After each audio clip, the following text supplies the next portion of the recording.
عذاب قبر، الذین تتوفاہم الملائکۃ، وہ لوگ کہ ان کو فوت کرتے ہیں فرشتے، اس حالت میں کہ ظالمی انفسہم، وہ اپنی جانوں پہ ظلم کرنے والے ہوتے ہیں۔ یہ کون لوگ ہوتے ہیں جو اپنی جانوں پہ ظلم کرتے ہیں؟ اللہ کا انکار کرنے والے، اللہ کی اطاعت نہ کرنے والے، اللہ سے ناراض رہنے والے، اللہ کو ناراض کرنے والے۔ یہ لوگ جب فوت ہوتے ہیں اور موت کے فرشتے ان کے پاس آتے ہیں اور وہ اس حال میں آتے ہیں کہ یہ اپنی جانوں پر ظلم کرنے والے ہوتے ہیں۔ اپنی جانوں پہ کیسے ظلم کرتے ہیں؟ غلط کام کر کے۔ تو فرشتوں کو دیکھتے ہی پھر ان کا عالم کیا ہوتا ہے؟ فَأَلْقَوُا السَّلَمَ، وہ ڈال دیتے ہیں سپر، اپنے آپ کو سپرد کر دیتے ہیں، اپنے آپ کو حوالے کر دیتے ہیں۔ سلم کا معنی صلح بھی ہوتا ہے، فرما برداری، تسلیم کرنا، سپرد کرنا، یعنی اس وقت وہ فرشتوں سے صلح کی درخواست کریں گے۔ فَأَلْقَوُا السَّلَمَ، وہ کہیں گے آپ ناراض نہ ہو ہم سے، کیونکہ وہ بہت غضبناک حالت میں آئیں گے ان کے پاس، تو وہ ان کو منانے کی کوشش کریں گے، یا پھر کیا معنی ہے کہ اپنا آپ ان کے حوالے کر دیں گے، کیونکہ آج تو بھاگنے کی جگہ ہی کوئی نہیں۔ اور کیا کریں گے اس وقت وہ؟ مَا كُنَّا نَعْمَلُ مِن سُوءٍ، ہم تو کوئی غلط کام نہیں کر رہے تھے، ہم میں تو کوئی غلطی نہیں تھی، ہم تو سب اچھا ہی کر رہے تھے۔ کیونکہ متکبر شخص کبھی بھی اپنی غلطی مانتا نہیں۔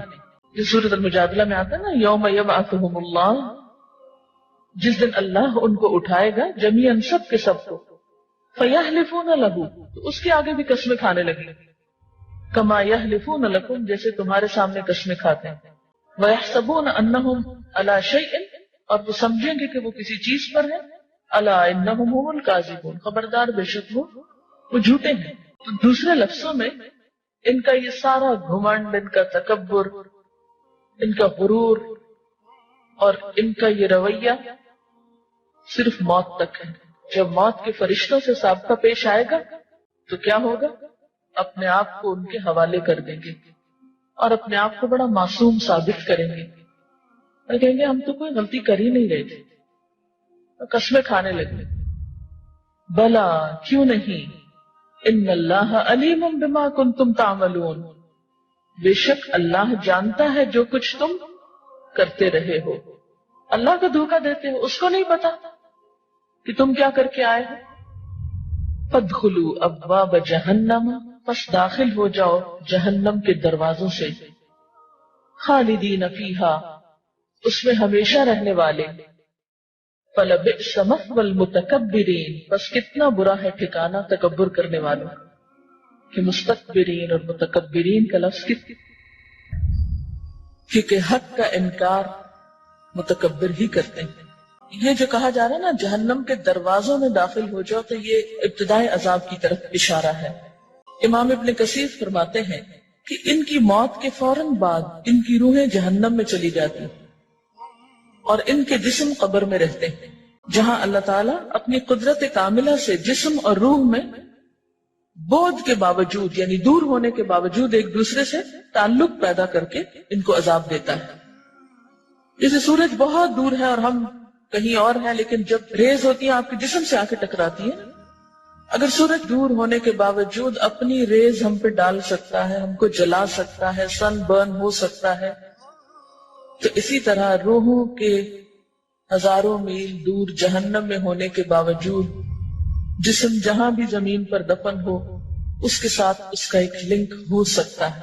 اور آج کے دور میں تو یہ بات سمجھنا کچھ مشکل بھی نہیں، موبائل فون سے آپ سمجھ سکتے ہیں کہ آپ کہیں سے بات کسی بھی جگہ کیچ کر لیتے ہیں، کسی بھی لائن اور کسی بھی۔ تو بالکل اسی طرح امام ابن کثیر کیا فرماتے ہیں کہ ان کی روحیں کہاں ہوں گی؟ جہنم میں۔ کہاں سے پتا چل رہا ہے؟ کہ فرشتے آتے ہیں، ان کی روح قبض کرتے ہیں اور ان سے کیا کہتے ہیں؟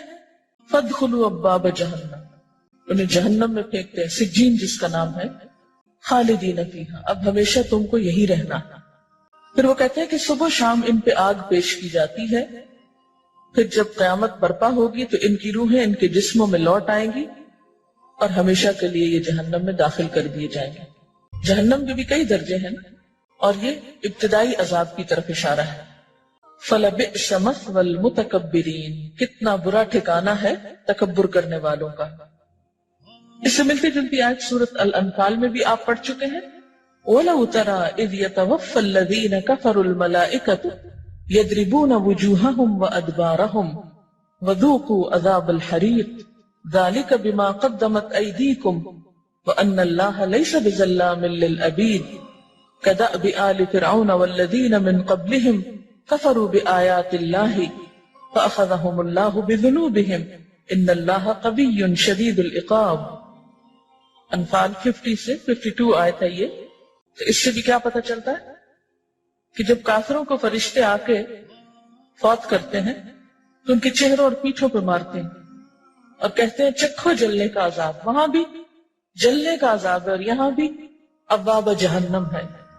تو گویا عذاب قبر جس کو کہا جاتا ہے اس سے مراد ضروری طور پر یہ نہیں کہ قبر کے اندر کوئی آگ جلتی ہوئی نظر آئے تو تب وہ جلنے کا عذاب ہو سکتا ہے۔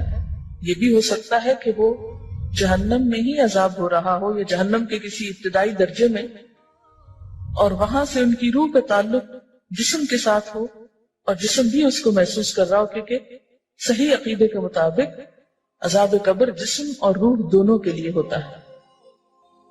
اور قوم فرعون کی بات جہاں تک ہے تو آپ جانتے ہیں سورۃ المؤمن میں 45-46 آیت میں آتا ہے فَوَقَاهُ اللَّهُ السَّيِّئَاتِ مَا مَكَرُوا وَحَاقَ بِآلِ فِرْعَوْنَ سُوءُ الْعَذَابِ النَّارُ يُعْرَضُونَ عَلَيْهَا غُدُوًّا وَعَشِيًّا وَيَوْمَ تَقُومُ السَّاعَةُ أَدْخِلُوا آلَ فِرْعَوْنَ أَشَدَّ الْعَذَابِ۔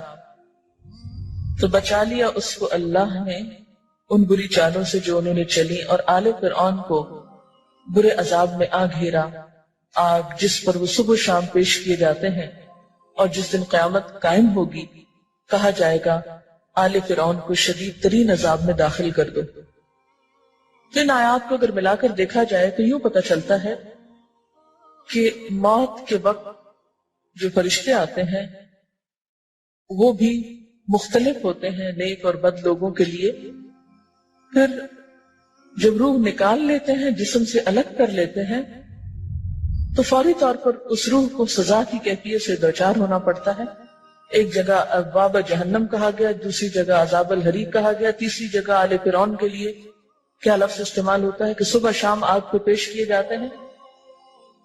تو یوں پتہ چلتا ہے کہ ابھی یہ عذاب خواہ وہ جلنے کا ہے یا گرمی کا ہے یا جو بھی، وہ ہلکا عذاب ہے، کیونکہ ان دونوں آیات سے کیا پتہ چلتا ہے کہ قیامت کے دن ان سے کیا کہا جائے گا، اب شدید ترین عذاب میں داخل ہو جاؤ۔